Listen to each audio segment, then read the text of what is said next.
ሰላም እንዴት ናቸው? እንግዲህ ደመቁ መታለች ማለት ነው። ቸራኔ መታለች በነጭ ወሬ ማለት ነው። እዚህ ጋር አሁን ከላይ እናስቀምጥላቸው ቪዲዮ አለ ማለት ነው። ውሸት ህፃን ማለት ነው ያለቅሳል፣ ጡጦ ይጠባል፣ ሁሉም ነገር ያደርጋል ማለት ነው። ግን ያ ምንድን ነው? አሻንጉሊት ነው። ትክክለኛ ህፃን አይደለም ማለት ነው። እዚህ ጋር እንደዚህ የሚመስል ወድ ማለት ነው። እንዴት ወደ ልጅ ተቀየረ? እናንተ ስታስቡ እናንተ ደደቦች ማለት ነው። ጨርቅ ወዷ ውስጥ ቁጭ አርግታ 9 ወር ሙሉ ተወነችበት። አሁን ደግሞ ልጅ አለኝ ብላ 1 አመት ሙሉ ትተውናለች ማለት ነው። እዚህ ጋር ህፃኑ ልክ ነካያ ሲያደርጉና አሻንጉሊቱ ያለቅሳል። ልክ እንደምታጠባ ሰው ልብሷን እንደዚህ ታደርጋለች። ከዛ ካሜራ ዞር ይላል ማለት ነው። ለምን? ነጭ ወሬ ነዋ። የለማ ኔቨር። እዚህ ጋር መጀመሪያ ቀንም ሐኪም ቤት ገብታ እያጠባው ነው ምናምን ስትል እንዴት አሁን ወልዳ ልጁ ማቆያ ቦታ ነው የሚቆየው ነበረ። ወዲያው ደግሞ አልጋ ላይ ጉብ አለችና እየሳቀች ልጁን እያጠባው ነው አለች ማለት ነው። ከመድረሽ ነው እንደ ችራን ነጭ ወሬ ማለት ነው። ኔቨር። እርግዝና የለም፣ ልጅ የለም፣ ሁሉም ነገር ድራማ ነው። አሁን እዚህ ጋር ቤተሰቦቿም የአብርሽ ቤተሰቦቹም ገብተው እየታወኑ ነው። እና እዚህ ጋር አክስትየው ተብዬዋ የአብርሽ አክስትየው ተብላ መጀመሪያ የተወነች ሴትዮ ምን አለች? አብርሽ ከኛ ጋራ ቢሆን ደስ ልናን ነበረ። ከምርሽ ነው እንዴ? መኪናውን ነዶ ማን ነው ያመጣ? መኪናውን አሽከርክሮ እስከ ቤቱ ድረስ ልጅቱን ይዞ ማን ነው የመጣ? ነጭ ወሬ። ሁላቸውም ውሸታም ናቸው። ሲጀመር አብርሽ አማች ቤት መልስ ሳይጠራ ነው እንደሚመጣ። እናቱስ እንዴት ነው መልስ ሳትጠራ እና አብርሽ ቤተሰቦች ጋር ልትመጣ የቻለችው ማለት ነው? ሳይደግሱ መልስ ምናምን ሳይባባሉ እንዴት ልትመጣ ቻለች ማለት ነው? የአብርሽ እናት ራሱ ማለት ነው። እዚህ ጋር ያሉ ሁሉ አንድ ሰው ቁም ነገረኛ ሰው የለም። ሁላቸው የውሸት ተባባሪዎች፣ እነ አቤላ እነ ፈረንጁ የውሸት ተባባሪዎች፣ እናቷ ውሸት ተባባሪ፣ የአብርሽ እናት ውሸት ተባባሪ፣ የሩታ አባት ውሸት ተባባሪ።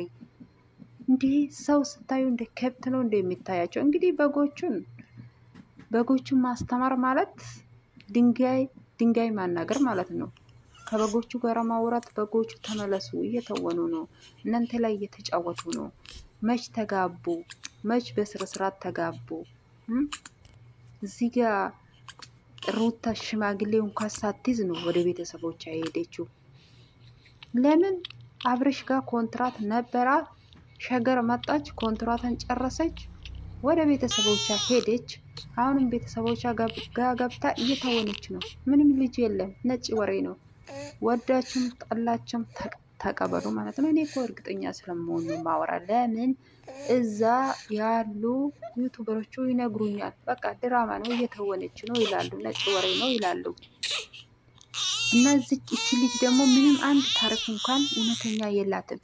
ከዚህ በፊት ወንድሜ እንደዚህ ያደርጎኛል፣ የሸገር ልጅ ነኝ፣ አንድ ጎጆ ቤት ውስጥ ተቀመጡ፣ እየተፈለግን ነው። ሁሉም ነገር ህይወታቸው ውሸት ነው። በቃ ምንም እውነተኛ ታሪክ የላቸውም። አብርሽም ሲሆን እዚህ ቤቱ እናቱ ቤት ገብተው ከእሷ ጋራ እየታወነ ነው። ካሜራ ላይ አልገባም እንጂ ትናንትና ራሱ አብርሽ እዛ ነው ያለ፣ ከካሜራ ጀርባ ነው።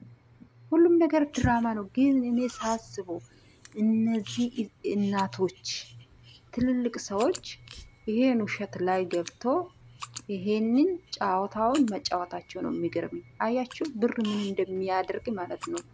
ብር የሰው ነፍስ ያጠፋል። ሰው ልጅ ለብር ብሎ ማይሰራ ነገር የለም። እንዴ ሴተኛ አዳርነት እየሰራ አይደለም እንዴ? ለብር ብሎ ሰው ሸገራ አታውቁም እንዴ?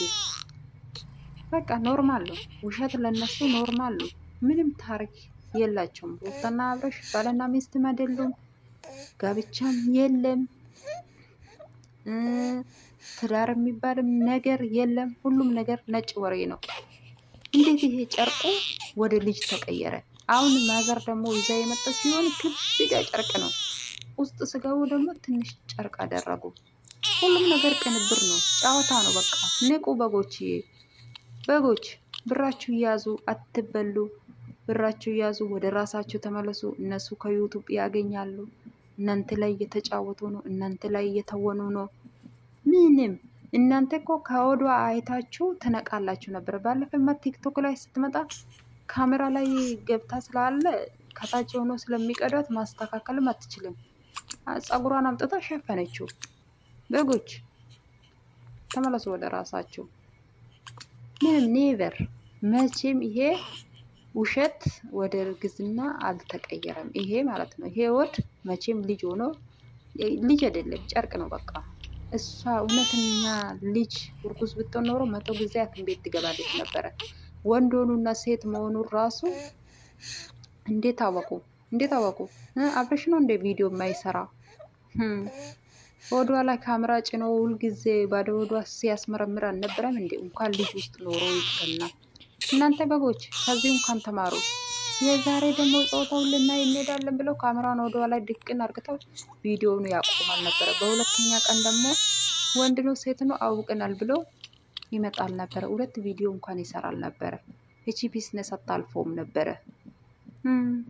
የለም ኔቨር። ሩታ ስታዩ የወለደች ሴት አትመስልም። ቁብ ብላ ነው ቁጭ የምትለው። ያማል እኮ ቁስል እኮ ነው። ልጅ እኮ ማጸኑ ብጥስ አርግቶ ነው የሚወጣ። እናንተ በጎች ምንም እኮ አታቁም። እናንተ ወልዳችሁ አታቁ።